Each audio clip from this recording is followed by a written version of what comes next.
أعوذ بالله من الشيطان الرجيم. بسم الله الرحمن الرحيم. الحمد لله رب العالمين، والصلاة والسلام على خير خلقه محمد وعلى آله الطيبين الطاهرين. Brothers and sisters, Assalamu alaikum wa rahmatullahi wa barakatuh. On the 11th day of the 11th month of the Islamic calendar, 11th of Dhul Qa'dah, the followers of Ahlul Bayt alayhim salam celebrate the birth anniversary of Imam Ali ibn Musa Rida alayhi salam, the 8th Imam. What do we know about this great Imam? First of all, we know that before Imam Rida alayhi salam, his father Imam Musa al-Kadhib alayhi salam suffered a lot on the hand of Harun al-Rashid. Harun al-Rashid, as one of the famous or most well-known and great caliph of the Abbasids, was exercising the maximum of pressure, the mistreatment, even the plans to uproot the whole Hashemites, the whole children of Imam Ali alayhi salam, the descendants of Imam Ali and Lady Fatima. So there are many reports of hundreds of the Hashemites, Sayyids, who were executed or imprisoned by the order of Harun al-Rashid. And you know all that it ended up with imprisoning the 7th Imam and later on poisoning him, and that's why we see the shrine of the 7th Imam Musa ibn Ja'far alayhi salam in Kadhimiyya near Baghdad, the headquarters of Harun al-Rashid. Now, when Harun al-Rashid died, of course, his son, he had two sons, Al-Amin and Al-Ma'mun. There was a fight between them for which one will be recognized officially as the successor or the caliph as they called him. That fight led to Al-Ma'mun killing his brother Al-Amin and declaring himself as the Khalifa. So he tried to show some sort of understanding or to change the policy of his father. And by that, he pretended that he loves Imam Rida alayhi salam, the son of Musa al-Kadhib alayhi salam, and now he wants to promote and give him some sort of recognition. And that's why invited Imam Rida alayhi salam from Medina to Marw, where his father was there and died in the same place now we know that it is known as Mashhad. Now, when Imam Rida alayhi salam was forced to come, and many Hashemites were happy and pleased, to the extent all those who ran away from the prisons of Harun al-Rashid, those who were worried about their lives, they all knew that this is the time that Imam Ali ibn Musa Rida alayhi salam will allow them to some degree of freedom and ability to live their normal lives. Anyway, what we know about Al-Ma'mun, he pretended that he wants to recognize Ali ibn Musa Rida alayhi salam as the successor to the throne, Wali al-Ahd. And here, brothers and sisters, many people argue, how did Imam Rida accept that? Indeed, he did not. He was forced to accept it. And in many reports, we know that he said, no, I am not happy, I am not pleased at all to be part of this system. If I can offer any reform or any assistance to those who seek the true teachings of Islam, I will do. But being in a position or trying to exercise some sort of authority, it is not what I am pleased or I want to do anything about it. Now, the Imam refused that.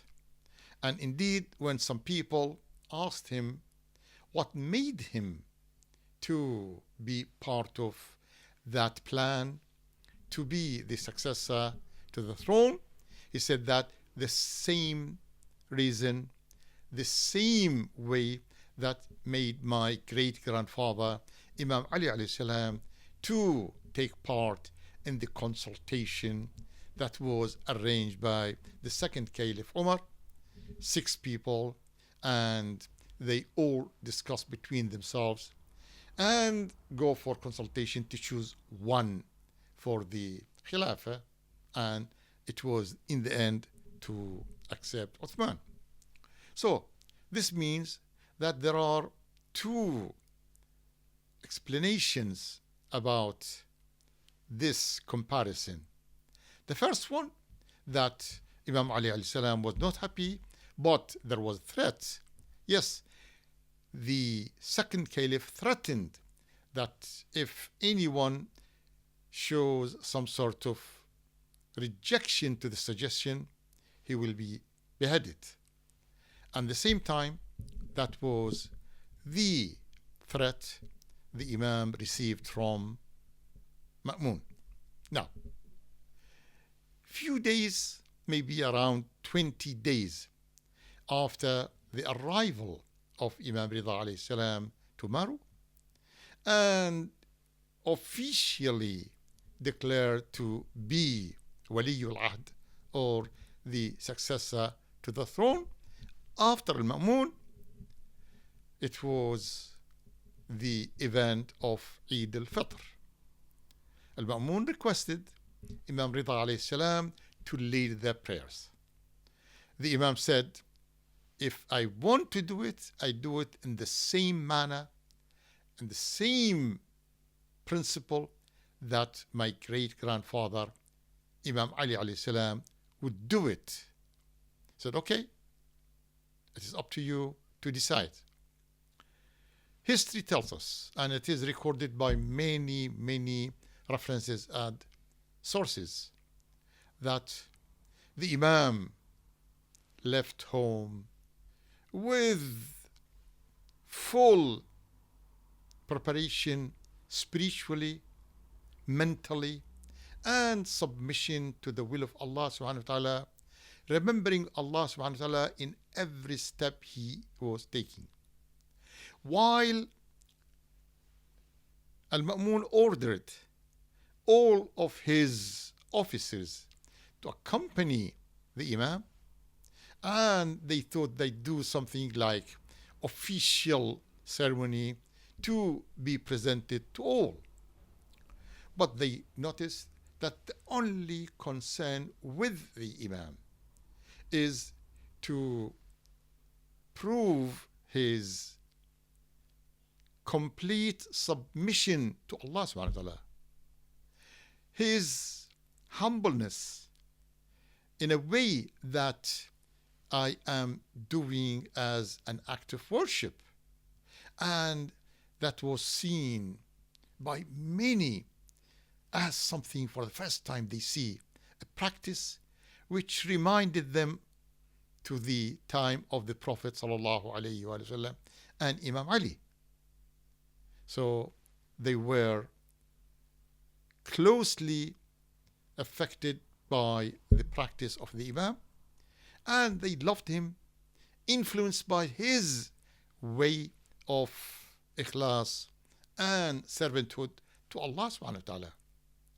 To the extent that one of the ministers told Al-Ma'mun that, look, if Ali ibn Musa Rida continues in the same manner and reaches the place where supposed to perform the Salat al-Eid, I assure you that all people would love him.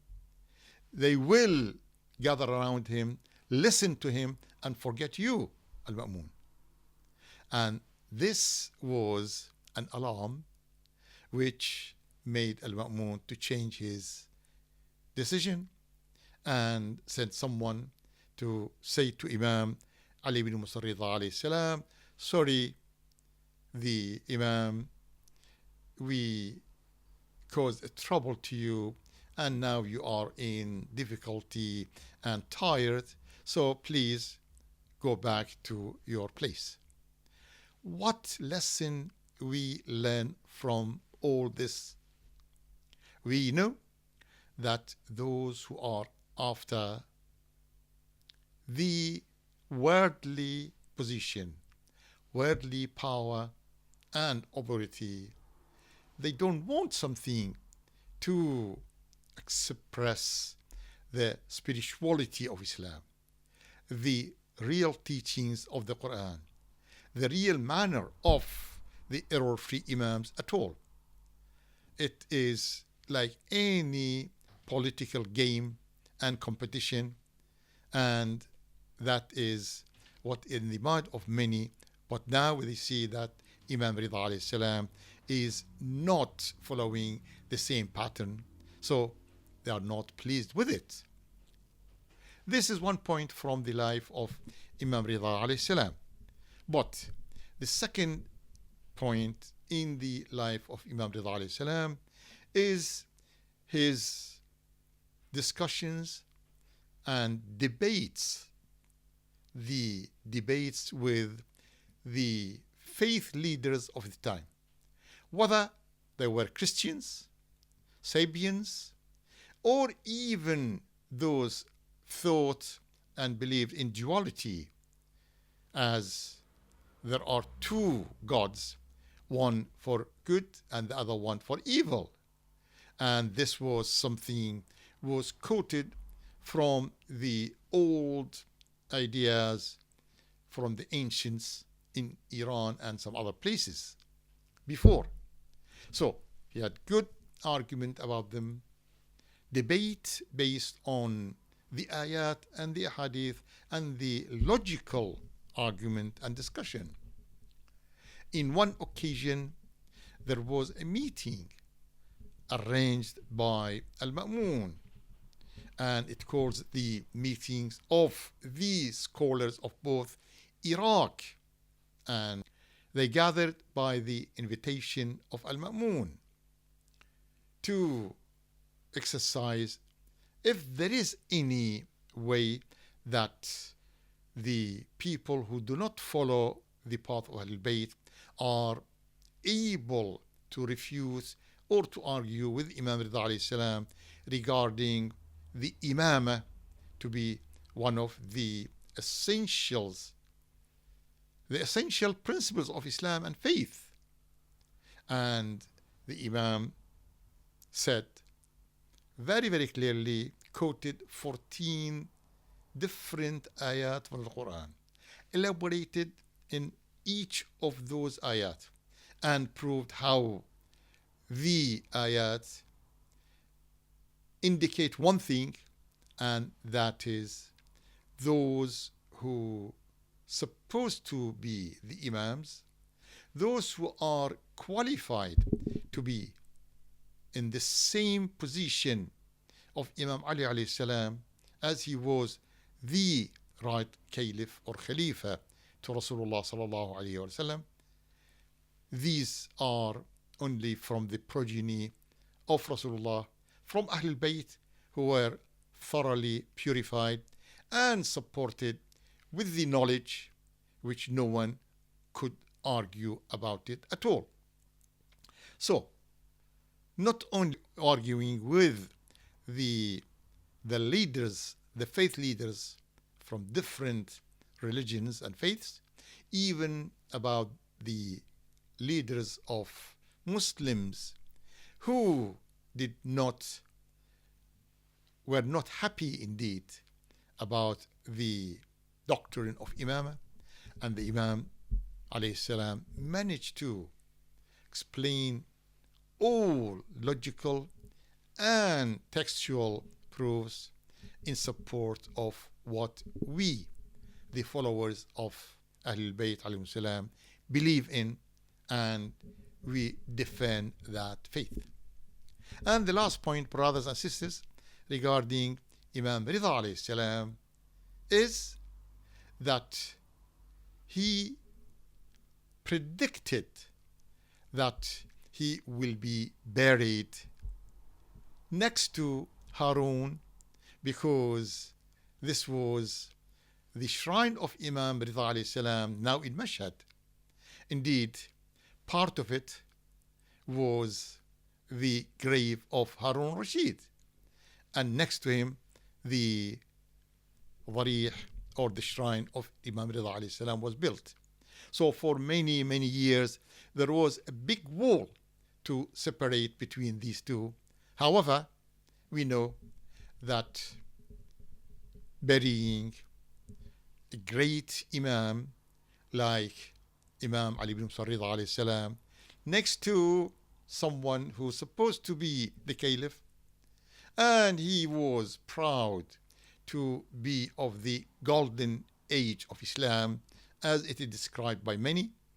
So this is not going to work at all, because each one will be treated according to their practice, their belief, and their commitment to the principles of religion. Brothers and sisters, let us celebrate the birth anniversary of Imam Rida alayhi salam by learning from his teachings, by following the guidelines and the heritage that was transferred to us from one generation to another. Wassalamu alaikum wa rahmatullahi wa barakatuh.